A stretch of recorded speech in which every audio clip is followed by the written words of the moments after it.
Ubushinjacyaha bukurikiranye abantu bagera kuri batatu barimo umunyemari Rujugiro abatwa Tribert Uwantege Mutambuka Anike ndetse na Watson Nicola ku byaha byo gukoresha inyandiko mpimbano ndetse no kurigisa umutungo. Dosiye ya Rujugiro na bagenzi be yaregewe urukiko rwisumbuye rwa Nyarugenge ku itariki 23 Ukuboza 2019. Aba bose uko ari batatu bakurikiranywe badafunze ndetse kandi bahamagajwe ahatazwi kuko bari mu mahanga. Ubushinjacyaha kandi bakurikiranye ibyaha bibiri birimo icyo kurigisa cyangwa se konona umutungo no kwandika cyangwa se gukoresha inyandiko yahinduwe cyangwa irimo ibinyoma.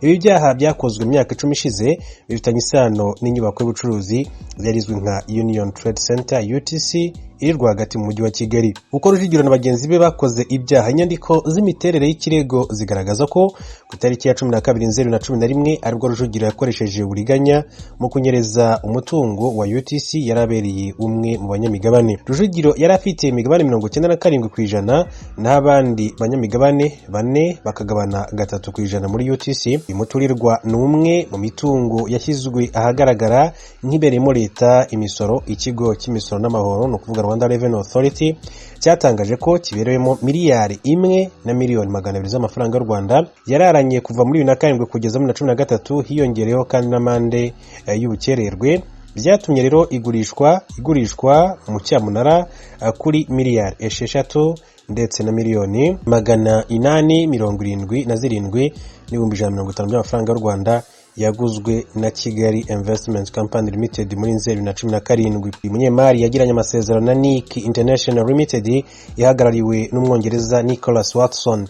Yavugaga ko umwenda yarafitiwe na UTC ku mafaranga yakoreshejwe mu kuyubaka ungana na miliyari 1 na miliyoni 781 z'amafaranga y'u Rwanda ko awugurishije Watson. Rujugiro yumvikanye na Watson ko uwo mwenda ungana na miliyoni zigera kuri 2,968 by'amadolari y'Amerika ko UTC izajya imwishyura inyungu ingana n'ibihumbi 49 n'amafaranga 467 y'amadolari, ariko bikorwa abanyamigabane batabizi. Aya masezerano yashyizweho umukono na Rujugiro ubwe, Watson ndetse na Uwantege Mutambuka Anike wari umuyobozi mukuru no kuvuga managing director wa UTC. Kuva ayo masezerano yatangira kubahizwa ku itariki ya 12 Ukwakira 2011 kugeza ku itariki 24 Ukuboza 2013, UTC yari imaze kwishyura no kuvuga miliyoni 454 ndetse n'ibihumbi 528 n'amafaranga 531 by'amafaranga y'u Rwanda. Abanyamigabane rero ba UTC ngo barengejwe ingohe. Ubushinjacyaha bugaragaza ko uburiganya bwakozwe na Rujugiro na Watson ngo bari babuziranyeho kuko nta hantu mu bitabo hagaragaza ko UTC yari ifite umwenda wa Rujugiro ndetse abanyamigabane bayo ngo ntibari babizi. Rujugiro ngo yasinyiye ku masezerano arimo ibinyoma nk'ugurishije umwenda UTC yari mubereyemo kandi azi neza ko nta uhari. Inyandiko yo mu rwego rw'igihugu rw'iterambere yitwa Registration Information for Domestic Company itangwa na RDB ku wifuza gutangiza ikigo igaragaza ko UTC Limited yatanze ubusabe bwo gukora nk'ikompanyi ku itariki ya 20 Gicurasi umwaka wa 1997. Yari igizwe n'abanyamigabane barimo Rujugiro, Mutambuka Theoneste, Ngofero Tarsise ni kuvuga abahagarariye Makuza Desire ndetse na Nkurunziza Gerard. Ubushinjacyaha muri iki kirego buvuga ko nta gihamya cy'uko aba banyamigabane bemeje ko umwenda uhabwa UTC nk'uko Rujugiro yabyerekanye amasezerano ye na Watson. Hari abatangabuhamya rero bagarutse ku nzira yifashishwaga mu micungire ya UTC n'uruhare rw'abanyamigabane.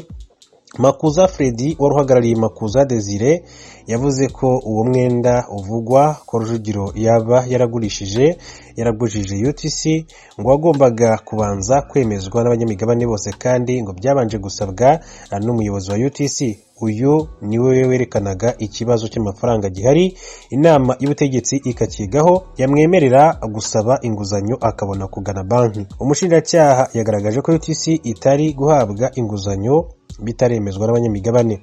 Yagize ati Makuza nk'umunyamigabane ntiyigeze amenya igihe inguzanyo yatangiwe.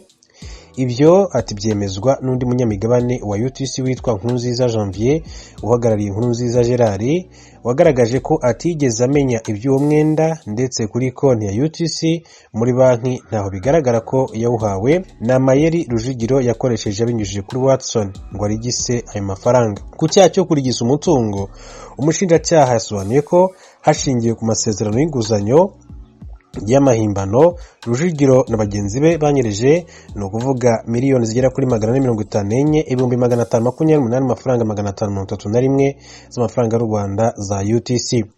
Raporo yo muri 2016 yakozwe n'abagenzuzi bigenga GPO Partners yerekanye ko miliyari 1 na miliyoni 781 z'amafaranga y'u Rwanda ajyanye n'inguzanyo ayabatwaye yagurije UTC nk'umunyamigabane wayo hatagaragajwe ikimenyetso cy'uko yabanje kwemezwa n'inama y'ubutegetsi ya UTC ngo inatange uburenganzira ko uwo mwenda uzajya wishyurwa NIC aho kuba Rujugiro.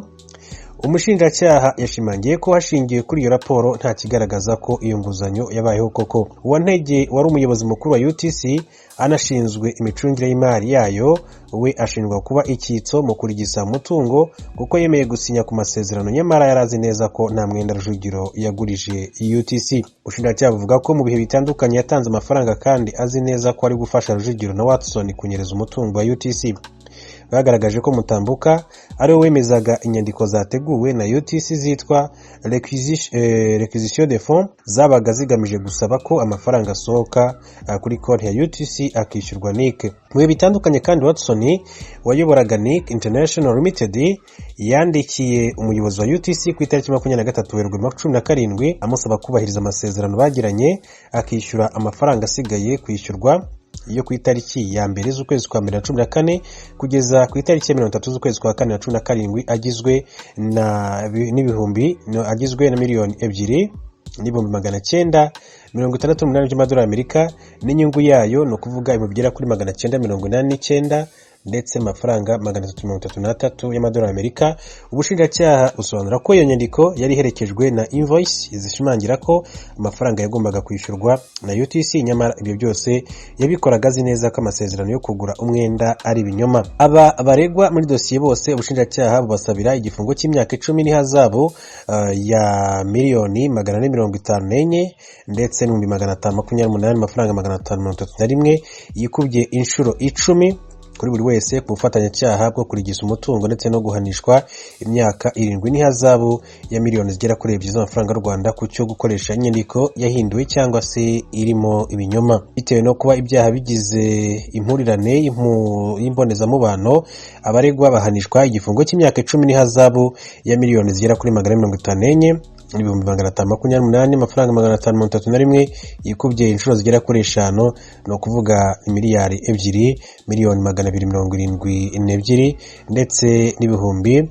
622 amafaranga 655 kuri buri wese. Uru rubanza rwakunze gusubikwa mu bihe bitandukanye kubera ingamba zashyizweho guhangana na coronavirus. Yitezwe rero umwanzuro warwo ku itariki ya 17 Kamena 2021 saa 8 z'amanywa nubwo ruburanishwa Rujugiro adahari. Reka noneho tuje mu karere mu manuko mu mubano w'u Rwanda n'Ubufaransa. Inyuma yaho ivyegeranyo vyateguwe mu gucukumbura ukuri ku ruhare rw'Ubufaransa muri jenoside yabaye mu Rwanda mu 1994, abayobozi b'ibihugu byompi bimaze kugaragara yuko bashimishijwe n'ibiri muri ivyo vyegeranyo. Muri yindwi turimo nako Perezida Paul Kagame w'u Rwanda akaba yaritavye inama y'abakuru b'ibihugu bya Afrika yahamagajwe na Perezida Emmanuel Macron w'Ubufaransa. Naho Ubufaransa rero bumaze gutangaza yuko Perezida Macron azogendera u Rwanda mu mpera z'uku kwezi.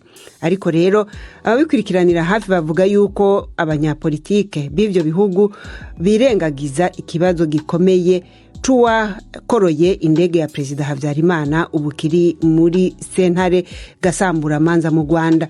Abatanze ico kirego bakomeje kuvuga yuko yakorowe n'abasirikare ba RPF.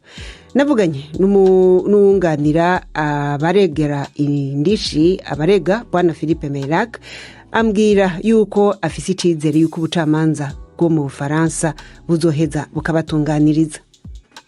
La justice